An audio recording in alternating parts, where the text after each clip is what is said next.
Welcome to Go Fund Yourself. Watch up-and-coming entrepreneurs step into the spotlight to pitch their businesses to you. This is not ordinary TV. Welcome to interactive TV.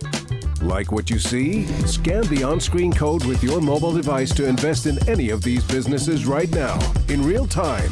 Like their products? Buy them in real time while you watch the show. Every week, we present new opportunities for you to consider. Every week, you decide whether to help make their dreams come true or tell them to go fund yourself. Now, meet the Titans, accomplished business leaders, visionaries, and experts ready to challenge every claim and every pitch as you analyze these opportunities. Introducing Rory Kataya.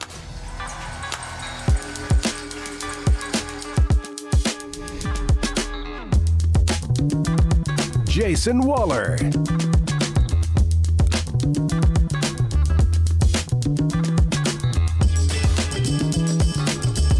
And David Meltzer. This isn't just entertainment. This is opportunity. And you are in control. This is Go Fund Yourself. Joining the Titans now is former NBA player Joe Wallace. First up to face the Titans is Tulsi Ball from Eden's Harvest. It's really exciting to be here at Go Fund Yourself. I think it'll give us a great opportunity and platform to be able to connect, being able to just kind of get the word out there and hopefully bring in the capital to be able to bring a fantastic product to the market.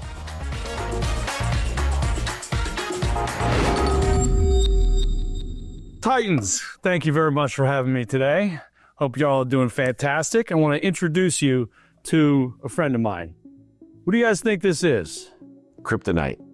Well, if it was kryptonite, I'd be on the ground because I'm Superman. Petrified wood? Well, you know what? It actually grows on a tree, so you're really close there. This is a chaga mushroom. So chaga grows in the coldest climates on Earth, Alaska, Scandinavia, Siberia. It is the most potent antioxidant superfood ever discovered. 1 gram of this is equivalent to 6 pounds of blueberries in terms of antioxidants. It is fantastic for you. It's got over 215 different compounds. Many of them are not found anywhere else in nature, and it is truly one of the greatest things that you could ever put in your body. And what's more fun than beer?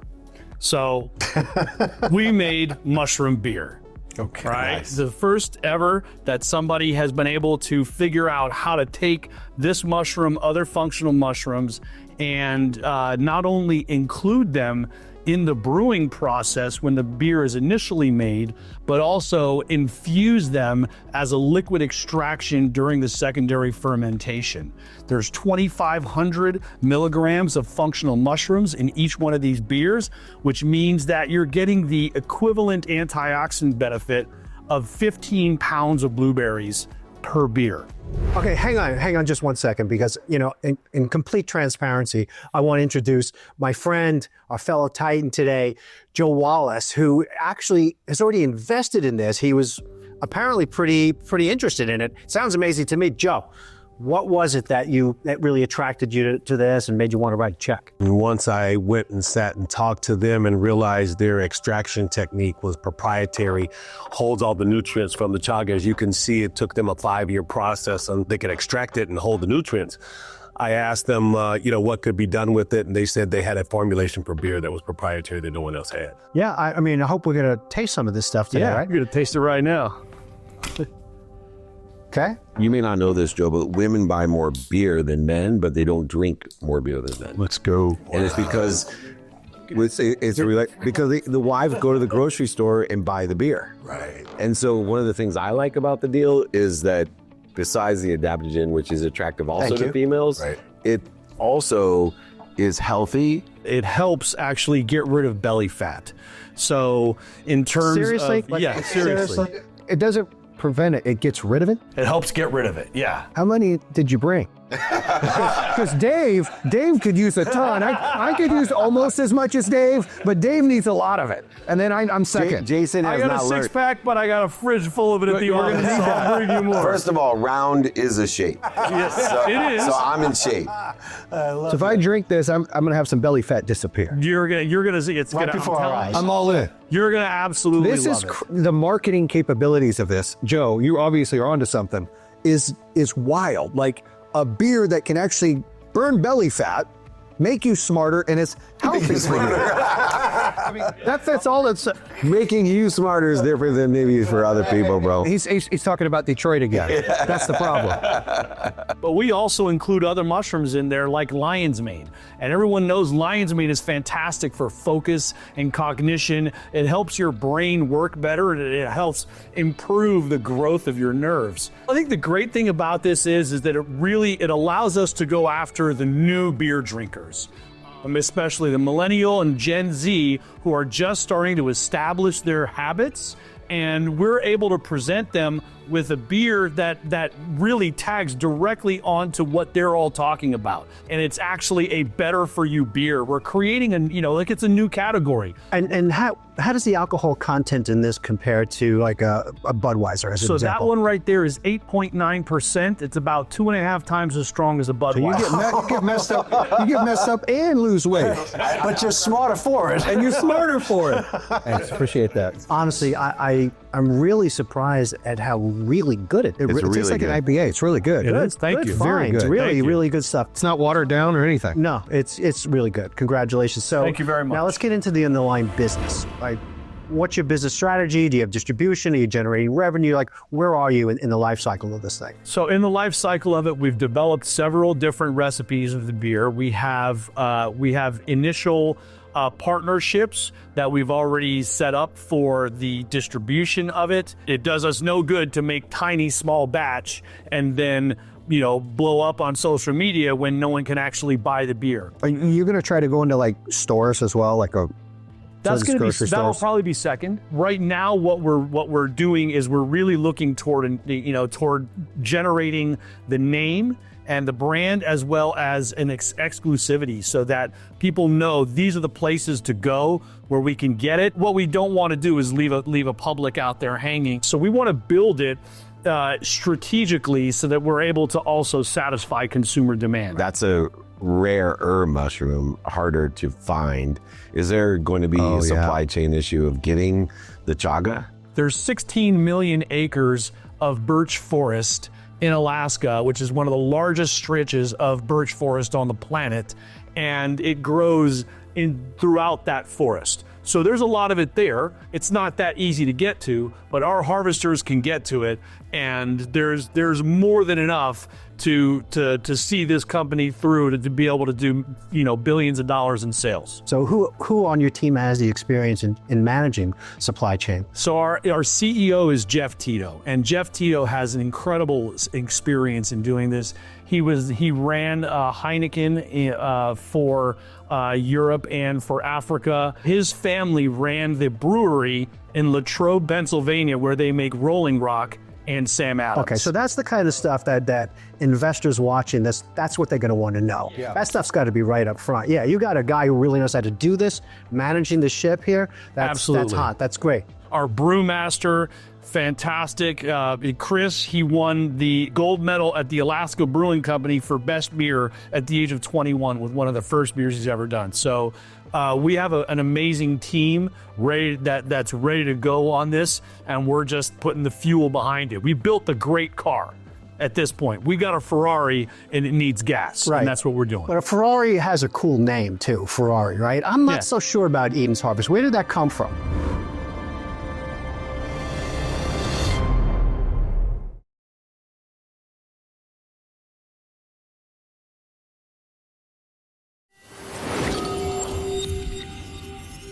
I'm not so sure about Eden's Harvest. Where did that come from? I mean, maybe it's just me. Maybe it's great and you guys love it. Where did that name come from? Well, Eden's is nature. So people identify that with the beginnings of life. Because we've got a beer that actually has the organic properties, you're harvesting the best of nature and getting it in a can. This is a way to say it's healthy, it's this, and it's bringing that earth effect to it. I don't know, I like it. I dig it. I like the name. I'm just curious what's public knowledge about the raise itself. If you go to the website, you'll get all the knowledge about what we're doing, as well as the officers of the company and more in-depth information about the raise. This is like really good. Can we get a close-up on that? Is that an IPA? What is this right here? That is a 6 mushroom IPA. It's got chaga, lion's mane, reishi, cordyceps, It's all the vitamins. turkey tail, and maitake. All the good stuff that I take as pills. Now I could just drink beer in the morning. You do that anyway. I don't drink a lot of beer either. Changing the I don't. story. Really? So this is good. I don't drink a lot of beer. Hey, look, I know that Just chocolate it's cake? a dad bod, dude. That's right. Awesome. Well, good job. Good Well job. done. Thank Yeah. you. Thank you, gentlemen. Appreciate you having me here. So this experience on Go Fund Yourself has been fantastic. Getting the chance to meet the Titans, interact with them, share the details of the business and the opportunity has really been phenomenal. And I think it's going to be a game changer for us. To me, that was surreal. When he was saying that, I was like, are we sure that that's real? But it is. And the investor here that believes in it makes me even more inspired to say this is a great company with great potential, and it's got great taste and it's got great benefits. Yeah, I can see this blowing up. I really can. Next up on Go Fund Yourself is Jack Yang with Dice Cream. I'm excited to be here on Go Fund Yourself to be able to reach all the viewers that you guys have, and hopefully they have an opportunity to invest in Dice Cream Robotics.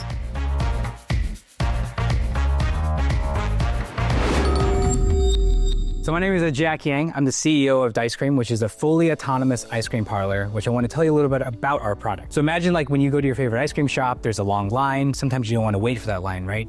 If there's a machine out there just outside of we'll say a sports venue or a shopping mall, you can just go out and order ice cream. 40 seconds later, an ice cream shows up in your hand and you're eating it and you can walk away. Easy as that. So that's what Dice Cream is trying to invent. We are mainly a robotics company, so we're focused on developing the robotics of it, while we want to partner with other ice cream brands so we can hit different markets and different areas all across the world. And that's Dice Cream. It's fully autonomous. It's robotic. Is this something you want to franchise out? Talk about that. So there's really two brand approaches that we're going with, right? One is a franchise model, and the other one is the white label approach model. Okay. So we're still very pre-revenue, so we're still thinking about which way is the best way for our company itself. Okay. The idea is if we do franchise, right, there will be some royalties fees that we have, and then some RAS, which we're calling as robotics as a service. So very similar to like SaaS, right, which is like a software as a service. Those are all the different options that we have for these models. So specifically, yeah, we can go either approach. We're still early, and we can go either way at this point. Have you done the economic side of how much this thing makes every time you refill? Yeah, so we're looking to make about $3 to $4 per scoop that we have. And how many scoops in a total? 1,280 scoops. $3 or $4 a scoop. So it's $4,000, basically $4,000 every refill? Yeah, pretty much. With no maintenance though, and no stealing. Minimum maintenance, and no right? stealing. Well, yeah, right, no stealing, right? So it's minimal labor, it's minimal real estate, right? Because we have a smaller footprint, and it's really just the labor to get the product out there and then refill it. What's the advantage to the consumer? An advantage that the consumer will have is that they're gonna get it ice cream fast, and they can order and just be on their way, right? So 40 seconds per order, we can do 90 orders per hour. So it should be very minimal. Okay. So it's the speed of delivery. Speed and delivery is kind of what we're aiming for. Because nobody wants to pull up with their kids or their grandkids. You got to get in that line. You got to wait. I love ice cream. I'm like an ice cream expert. My wife would tell you that I have an ice cream addiction, and it's a problem. I'm the pizza expert. This is the ice cream expert. Okay. Right? All right. Yeah. Did you bring samples? Unfortunately, I did not bring samples. They would have melted in my hands before we got here. Ice cream and no samples, guys. Hello. Real quick, what's the weight of the equipment? How much does it weigh? We're probably looking about like 600, 700 pounds. We are very, very in early development, right? Right. But we are looking to be more of a mobile asset in the future, where we can pop up in like music festivals, right? Let's just say we're in Coachella for the weekend. That's what you tear it want, down, move over for to another sure. one, right? So the idea is to stay mobile as much as possible. We're aiming to be a robotics company first.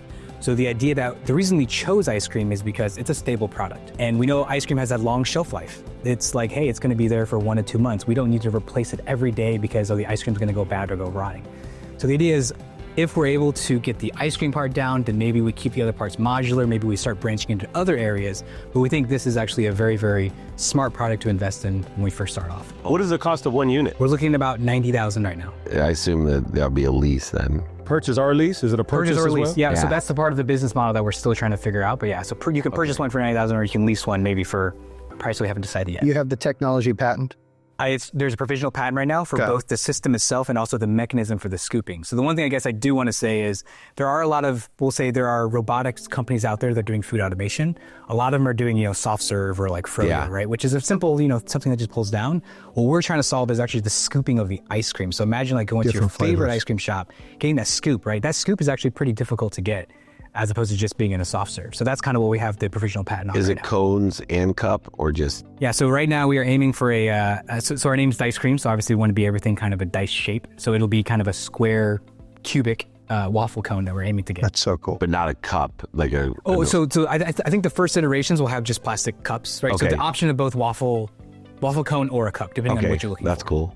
And yours is vanilla and mine's moose tracks. We talk about this all the time, right? At $90,000 a unit, how many flavors can that dispense? So we're looking to hold up to 12 flavors at the moment, which is a pretty good amount, right, when we release it. So that's what we're looking to aim for. Yeah, great I think that's table stakes, actually. You've got to have, because they all the kiosks now have multiple flavors if you want to be in the game. You could also do gelato. Yeah.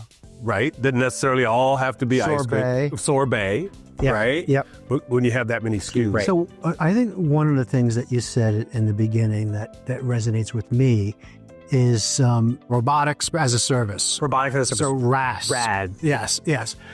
That to me makes a lot more sense because the little bit of experience I have in on the food service side, and it's limited.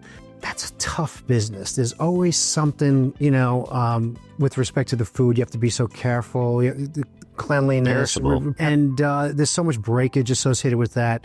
But if you're just providing the machines and you're agnostic as to whose product is in it, I see that scaling.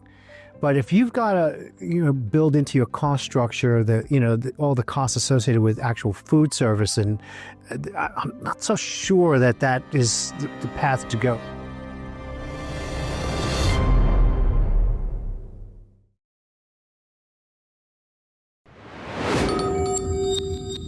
I'm not so sure that is the path to go. So I'm encouraged to hear that you're thinking about, again, RAS, robotics as a service. I think that has some real value in it. Just to touch on the white label side of it, I think the acceleration of taking, and I'm thinking of two brands, one the most well-known, I think the value to them and the scalability would be exponential, and the receptivity at festivals, events, stadiums, and arenas to have a nationally known or world-known brand.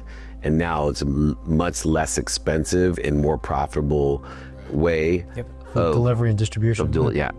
Yeah. So when is this thing going to be ready to actually be commercialized and launched? Yeah, so we're looking to get our first unit out in 2025 where we can do our testing somewhere in Southern California, hopefully on a university, right? So the idea is once that gets out there and we'll say mid-2025 to actually do some product rework of it, right? There needs to be revisions of it. It's going to be out in public for the first time. So we're aiming for we'll say 2026, 2027 when we start getting more of our production units.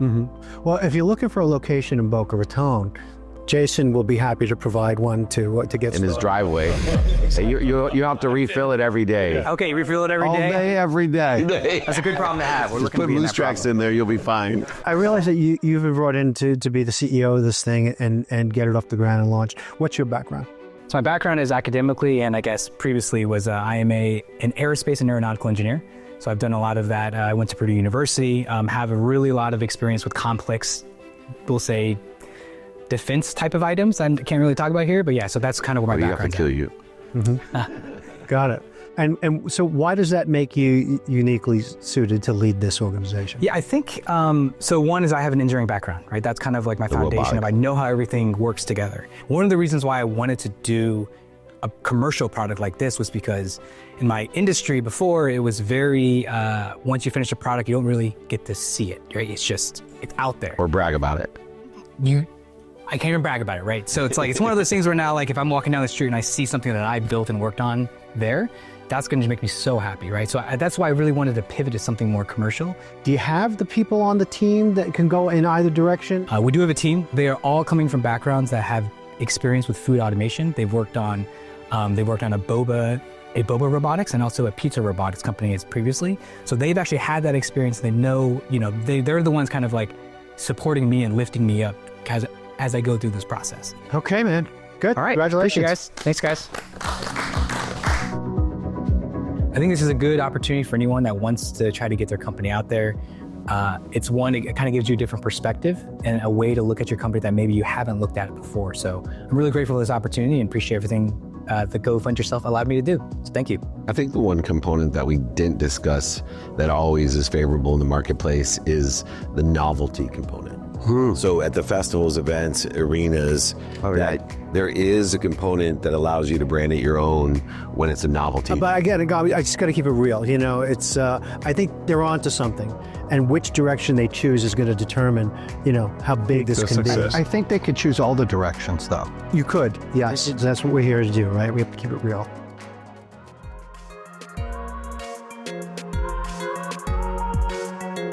Yeah, I would try a beer with mushrooms. It sounds interesting. Yeah, I would definitely look into that. Yeah, sure. I would give it a try and look at the positive aspects of it. I love ice cream. I definitely would buy ice cream from a robotic ice cream truck. If a robot was serving it, I'd probably get more excited for it. Salted caramel. I would say mint and chip. Chocolate. I would go just to see the robot serve it to me, I think. I would love easier ways to learn about investing and things to invest in.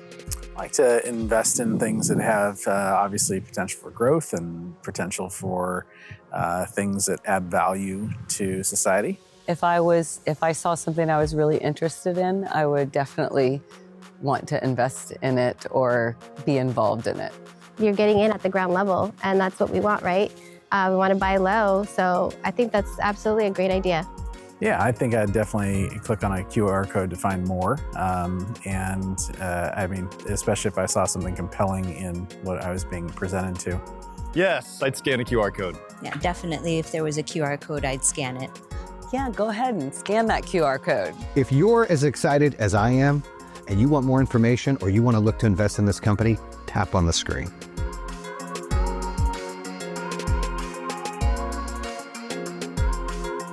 Next time on Go Fund Yourself.